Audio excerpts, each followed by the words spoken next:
c'est beaucoup plus une approche du cœur, un partenariat, une collaboration en fait avec les grands esprits de la nature et les grandes forces de la nature, qui n'est pas simplement conditionnée en définitive simplement à l'harmonisation des lieux, hein, bien qu'aujourd'hui ça a été un petit peu proposé, on va dire un petit peu comme ça. Alors, holosynergie, hein, holo ça veut dire unité. Hein. Synergie, la synergie, c'est la combinaison de différents facteurs qui créent, on va dire, une force nouvelle. Hein. Comme je vous avais dit, c'est vraiment 1 plus 1 égale 3. Vous savez, c'est comme si on prenait une huile essentielle et, je ne sais pas moi, de menthe poivrée, une huile essentielle de lavande, une autre huile essentielle de je ne sais pas quoi, et on les mettait toutes les trois ensemble, et les qualités en fait, des trois allaient créer une synergie qui allait créer une qualité en fait, qui n'existe dans aucune des trois huiles essentielles. Vous voyez, c'est ce qui se passe en fait quand on met trois personnes ensemble. Hein. C'est-à-dire qu'on met les trois personnes, ça va créer une force nouvelle qui va dégager une intelligence, une possibilité d'action, une efficacité en fait, autant dans la réflexion que dans le débat, qui n'existe pas chez chacune des personnes individuelles. Hein. Donc là, holosynergie signifie quelque part la synergie, donc là dans l'holosynergie qui va être dans l'harmonisation des lieux, hein, qui va prendre en compte, on va dire, l'habitant, les énergies du lieu, les esprits de la nature du lieu, la conscience des personnes et tout ce qui est environnant, hein, tous les facteurs, hein, on va dire conscientiels et vibratoires qui sont autour. Et en fait, ça va être quelque part de mettre en synergie toutes les possibilités, hein, tous les facteurs de manière à leur permettre d'aller vers l'unité, vers holo, vers la totalité de l'être, et permettre de créer, on va dire, par sa synergie, une force d'élan qui va vers l'intégralité, quelque part, et vers l'unité. Hein. C'est-à-dire qu'en fait, c'est vraiment quelque chose qui permet de passer vers ce qu'il y a de plus beau, de mieux, de plus haut, en fait, en nous, hein, et dans l'harmonisation des lieux, on va dire, pour les habitants. Hein. Donc avec toujours pour objectif déjà de neutraliser les perturbations et les problématiques du lieu, mais aussi de permettre au lieu, on va dire, de pouvoir avoir une dimension qu'il n'aurait pas, on va dire, ordinairement, et tout ça donc en partenariat et en collaboration donc avec les grandes forces de la nature. Donc vous voyez, c'est quelque chose qui est assez complet et qui pourrait même être utilisé en énergétique sur bien d'autres domaines. Hein. L'holosynergie donc a la possibilité de pouvoir faire d'un lieu qui est de ce fait relativement soit ordinaire, soit déjà positif, soit complètement plombé, on va dire ça comme ça, un lieu extraordinairement haut en vibration, hein, et d'être capable en fait de pouvoir mettre des charges qui vont, on va dire, permettre au lieu d'être thérapeute, on va dire, pour les habitants, on va dire, du lieu. Hein, parce que le lieu, par la vibration qui va être infusée, qui va être déposée dans le lieu, vont permettre, on va dire, d'infuser, on va dire, de manière vivante, hein, avec les charges qui ont été mises et la conscience des grandes forces de la nature et des plans divins, une énergie qui va amener, on va dire, les habitants du lieu à pouvoir aller vers le meilleur d'eux-mêmes. Hein. Donc, il y a trois grandes étapes, hein, on va dire, de l'holosynergie, puisque ça travaille en fait sur trois plans, hein, principalement trois plans. On travaille sur le plan physique, hein, on travaille sur le plan astral et le plan mental, hein, considérant, on va dire, les octaves du plan mental comme toutes les octaves des plans spirituels. D'accord ? Donc, on va dire que le plan physique, lui, considère, on va dire, quand je dis physique, le plan physique, c'est le plan de la matière, de la forme. Hein. Donc, ça va prendre en compte, de ce fait, toutes les problématiques d'une mise en lumière déjà du lieu dans sa forme, les ondes de forme, la forme de la maison, l'exposition, l'aménagement du lieu, les voisins, le climat dans lequel est positionné, on va dire, dans le pays, la maison, s'il y a une vallée, si elle est plus à Lubac, plus au nord ou plus au sud, s'il y a une tour qui est dominante, à quel endroit, quelle exposition, etc. Hein. En fait, il faut toujours considérer que sur le plan physique, si vous voulez, on prend toujours les choses dans cet ordre-là, toujours du plus grand au plus petit. Vous voyez ? Donc en fait, si vous voulez, ce qui est le plus important et ce qui va le plus conditionner dans l'aspect physique, on va dire, une problématique au niveau du lieu, ça va être ce qu'il y a de plus grand. Donc quand vous arrivez dans un lieu, vous voyez bien que la problématique elle va être liée à la vallée. Est-ce que c'est dans une vallée? Est-ce que c'est en plein centre-ville? Pas en plein centre-ville? Vous allez regarder un petit peu voilà, différents facteurs en fait, qui conditionnent véritablement là, le plan matériel. Hein. Ensuite, on va avoir la maison, la grandeur de la maison, un petit peu la forme de la maison, son exposition. hein, comment on y arrive, voilà. Et ensuite, on va avoir l'intérieur de la maison, c'est-à-dire l'aménagement de la maison, comment on y circule, comment on y bouge, les différentes fonctions, on va dire, quelque part, que les personnes ont choisies un petit peu dans leur espace de vie. Et ensuite, on va avoir les couleurs, hein, principalement, les objets qui ont été choisis, parce que les objets sont chargés de mémoire. Là, on verra, c'est un aspect beaucoup plus énergétique. Hein. Et ensuite, on va avoir les symboliques. Hein. D'accord ? Et les symboliques vont être le dernier aspect. Mais voilà, sont extrêmement importants. Tout est important. Mais en fait, dans l'analyse du lieu, on va dire que c'est un petit peu dans cet ordre-là que les choses vont être un petit peu vues et perçues. Hein. Donc, dans un premier travail, on va dire, d'approche, on va dire, holosynergie, quelque part, d'harmonisation ou d'intervention, en fait, sur le lieu, la première chose que vous allez faire et qu'on fait, c'est déjà de comprendre, en fait, que le lieu, c'est la personne. Hein, que la personne est aussi le lieu. Hein. C'est-à-dire que le monde, la réalité que l'on crée, la réalité que nous avons manifestée, n'est que la projection de notre propre niveau de conscience, voire la résonance de la projection de notre propre niveau de conscience. Ce qui veut dire qu'on attire ce qu'on est, on attire ce qu'on pense, et c'est pas par hasard que dans un lieu, on va retrouver des choses négatives ou effectivement des problématiques même telluriques, énergétiques, des problèmes d'ondes de forme, avec des maisons qui sont un petit peu tordues ou mal foutues ou mal exposées, avec des voisins qui sont pénibles, etc., etc. Vous voyez, tout ça n'est pas par hasard. Et en fait, la première chose sur laquelle on va travailler, c'est d'être capable de faire une sorte de lecture intuitive, quelque part, de ces problématiques et d'essayer de lire derrière, on va dire, toutes les choses qui ont été manifestées, les résonances, on va dire, émotionnelle, mentale ou spirituelle de la personne, de ce qu'elle a à apprendre dans ce lieu, de ce qu'elle peut comprendre, de ce qu'elle a manifesté et de ce qui lui pose problème pour pouvoir répondre au mieux et trouver, on va dire, des solutions qui soient convenables hein, pour elle, pour pouvoir grandir. Donc vous doutez bien que ça ne va pas être qu'une question aussi intuitive et qu'on va utiliser un petit peu tout ce qu'on a appris hein, durant cette formation, de recevoir aussi des informations et d'être relativement inspiré hein, aussi pour ce travail-là. Hein. Donc on va dire que le plan physique est extrêmement important parce que tout se joue, hein, et le noyau même de notre incarnation et de notre évolution se joue dans le plan physique. Hein. Même si derrière, ce qui infuse et ce qui manifeste les problématiques sont d'ordre plus subtil. Hein.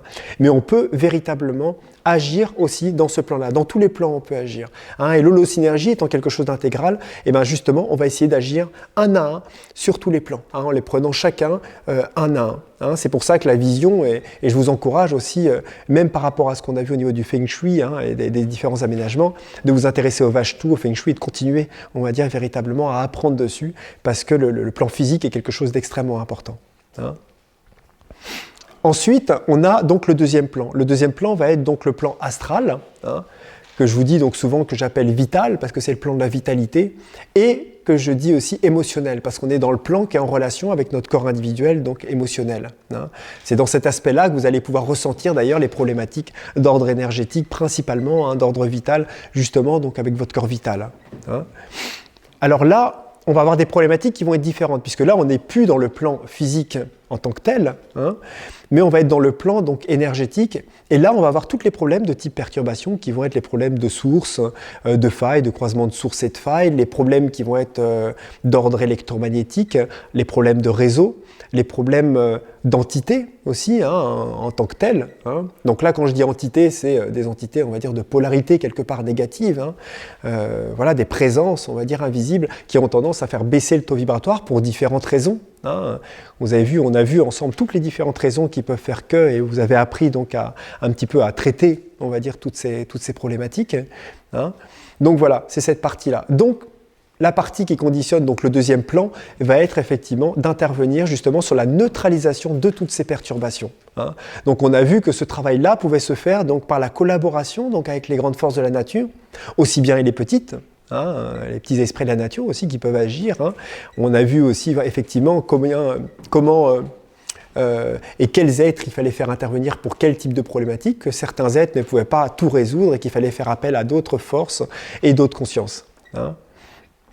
Voilà, donc ça c'est vraiment pour la partie, on va dire, vitale. En sachant que la partie du plan astral prend un plan extrêmement important, c'est le nettoyage des lieux, hein, extrêmement important, sans lequel aucun travail ne peut être fait en amont. Vous voyez, on ne peut pas intervenir sur un lieu, véritablement harmoniser et intervenir de manière correcte si un nettoyage vraiment efficace n'a pas été mis en place. Dans mon expérience, c'est vraiment quelque chose qui est impossible, puisque c'est vraiment remettre la nappe quelque part sur une table sale.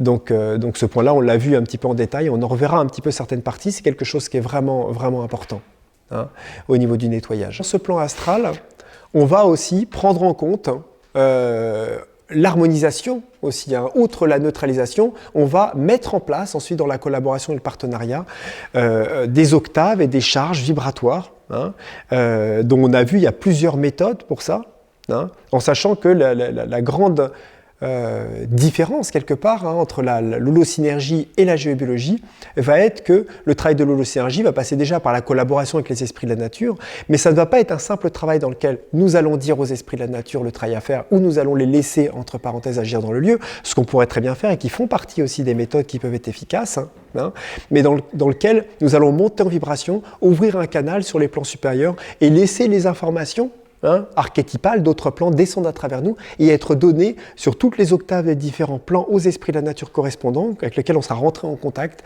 qui eux mettront, on va dire, les informations sur toutes les octaves vibratoires de manière au plus juste, on va dire, pour l'habitant. Donc ce qui demande, on a vu dans toutes ces méditations, pour apprendre la neutralité et un alignement en fait, qui permet de pouvoir faire ce travail, on va dire, de manière correcte.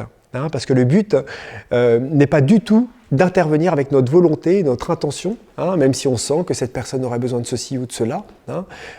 Ça, c'est notre cœur qui peut répondre, notre écoute aussi, mais là, ça va être quelque chose qui va se faire sur vraiment d'autres plans vibratoires.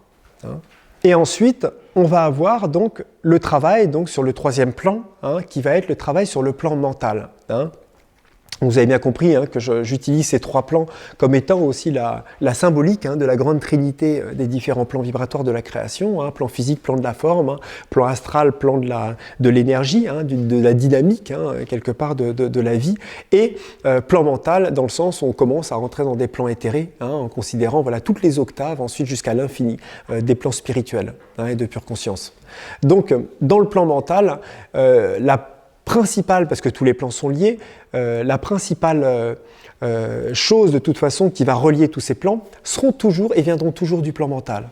C'est-à-dire que vous avez appris à canaliser, à vous relier, à vous enraciner, à vous relier à différents êtres. Et là, on va faire intervenir des êtres, des forces, des consciences, qui vont pouvoir intervenir sur le lieu, déjà nous guider, aussi pour pouvoir donner les informations qui sont justes et on va dire un petit peu la direction à prendre un petit peu dans l'harmonisation et l'intervention en fait donc que vous aurez à faire, mais outre cela de permettre aussi lors de l'harmonisation de faire descendre on va dire des énergies très particulières et de réussir grâce aux techniques qu'on a vues de pouvoir les stabiliser on va dire, dans le lieu de vie, dans les espaces, parce que ça peut être d'autres lieux, des entreprises, chez des particuliers, des fermes, ça peut être pour un élevage, pour des chevaux, pour une zone industrielle, un immeuble, ça pourrait être pour de nombreuses choses. Où là, on va dire effectivement, on va être dans quelque chose où on va mettre et déposer des énergies divines, on va utiliser ce mot-là, et qui vont permettre, on va dire, d'incarner une dimension qui n'existait pas, on va dire, dans ce lieu. Donc, n'oublions pas, donc, dans ce travail-là, que l'intervention, la qualité aussi des énergies qui sont mises en place sont toujours en rapport donc, avec la qualité de la relation que vous avez avec votre propre cœur et le divin en tant que tel. D'accord ? C'est quelque chose qui est important dans la vision des choses. Donc voilà, donc le travail donc, de l'holosynergie va se situer donc, sur ces trois plans, le plan physique, le plan astral et le plan mental. Et c'est cette synergie de travailler donc, en conscience, en relation, dans l'écoute, dans les conseils et les solutions que l'on va pouvoir apporter donc, à la personne donc, qui appelle et qui demande une intervention. Le travail de neutralisation, de nettoyage, de redynamisation, de rééquilibrage aussi qu'on va faire sur le lieu de vie au niveau vital et la mise en place ensuite d'énergie, on va dire, sur les plans divins qui vont créer donc cette triple synergie quelque part, on va dire, au niveau des plans et ensuite d'une synergie de plein d'autres facteurs qu'on aura amenés, des grâces aussi qui ont été données, parce qu'on est aussi accompagné sur d'autres plans pour ça, qui vont donner une possibilité effectivement au lieu de vibrer sur une dimension qui n'est absolument, enfin, que dans mon expérience aujourd'hui dans les harmonisations de lieux que je ne connais pas, très clairement. Ça, c'est en tout cas mon expérience. hein, et aussi votre expérience un petit peu dans les ressentis que certains ont pu avoir, dans la dimension que ça peut avoir d'avoir cette véritable collaboration. Hein, parce que les grandes forces de la nature et les esprits de la nature ont vraiment le cœur ouvert et n'attendent que notre accord, on va dire, et notre action pour agir avec nous et pour pouvoir œuvrer aussi à réparer un petit peu et à donner une dimension nouvelle, hein, un petit peu à tout ça. Hein, on parle souvent, vous savez, toujours d'un changement vibratoire, la Terre monte en vibration, etc. Et oui, et c'est vrai. Hein, mais qu'est-ce qu'on attend pour le prouver aussi et participer aussi à ça véritablement? Vous voyez, c'est toujours un petit peu la chose. Parce qu'on, c'est pas qu'on le subit, on le vit chacun dans nos actions, dans les épurations qu'on vit, dans notre envie aussi, notre aspiration aussi à vouloir révéler le meilleur, mais on peut aussi agir aussi avec tous les plans qui sont eux aussi en train de monter en vibration et en train de vivre des choses particulières. Hein. Et vous avez vu que même dans les formations qu'on fait, on a souvent des êtres, des présences, hein, des consciences qui descendent pour nous offrir leur aide, hein, et nous dire véritablement qu'ils sont là et qui veulent agir aussi avec nous. Hein. Parce que tout ça, et c'est important de travailler dans la matière, vous voyez, hein, et ce plan est extrêmement important. L'objectif est toujours en fait de permettre aux personnes d'être toujours mieux dans leur lieu, de se sentir chez eux, hein, de rendre le lieu, on va dire, agréable, un cocon dans lequel chacun en fait peut se ressourcer, hein, parce que c'est le but, hein, c'est de permettre au lieu de devenir vivant, hein, thérapeutique, nourrissant aussi pour les habitants, hein, et d'avoir un lieu qui peut permettre aussi de pouvoir continuer à je ne vais pas dire coopérer c'est peut-être pas le mot, mais coévoluer avec la personne qui est dans le lieu. Vous voyez, on peut mettre en place quelque chose qui permet, on va dire véritablement, au lieu d'accompagner, on va dire, les personnes. Hein, oui, c'est quelque chose qui est fantastique en définitive. Et ce qui est aussi extraordinaire, c'est que, et vous l'avez vu, c'est que c'est pas simplement une dimension dans laquelle on balance quelque part voilà, des énergies, des machins. Non, c'est beaucoup plus subtil, c'est beaucoup plus délicat, hein, que ça. Et en plus, cela nous permet de pouvoir délimiter des zones très très précises, même dans un immeuble, vous avez vu, on peut délimiter des zones au premier étage, cet appartement-là, et ne pas interférer dans les autres espaces. Hein. Ce qui aujourd'hui en géobio est pratiquement impossible. Hein. On veut harmoniser, combien de personnes aujourd'hui je connais qui veulent harmoniser un appartement vont harmoniser tout l'immeuble. Combien de personnes se soucient quand ils vont faire une harmonisation dans un appartement de ce qui se passe au-dessus et au-dessus d'eux et en dessous, hein, et de ce qu'implique aussi, on va dire, une réharmonisation de failles ou de sources, ou une réinformation de sources, hein, on va dire déjà avec une intention, on va dire très humaine, mais en plus de ce que ça implique au niveau vibratoire sur le lotissement d'à côté, chez le voisin, etc., quand les choses n'ont pas été délimitées exactement dans l'espace. Hein. Donc c'est quelque part toute cette dimension, hein, que l'holosynergie peut apporter aujourd'hui et dans laquelle nous sommes aujourd'hui en tout cas porteurs de cette possibilité et de cette approche. Hein.